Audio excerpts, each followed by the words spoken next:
এখানে পেজে ক্লিক করবেন। পেজে ক্লিক করার পরে যে ক্রিয়েটর উপরে দেখেন কর্নারে প্লাস আইকনটা, আমরা যেহেতু নতুন একটা পেজ ক্রিয়েট করব, সো আমরা এখানে প্লাস আইকনে ক্লিক করতে হবে। আমি চলে যাচ্ছি প্লাস আইকনে, গো টু স্টার্টে ক্লিক করবেন। যেহেতু আমরা নতুন পেজ খুলবো, এখানে আমরা আমাদের যে পেজটা খুলবো ওই পেজের নামটা এখানে দিয়ে দিব। সো আমি আমার পেজের নামটা দিয়ে দিলাম, আপনি যে নামে খুলবেন ওই নামটা এখানে দিয়ে দিবেন। জাস্ট এখানে আমরা নেক্সটে ক্লিক করব।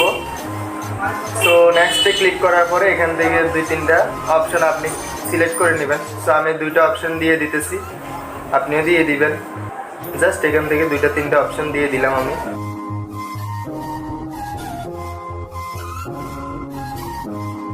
দেওয়ার পরে আমরা এখানে নেক্সটে ক্লিক করব, যে এখানে দেওয়া হয়েছে, আমরা জাস্ট নেক্সটে ক্লিক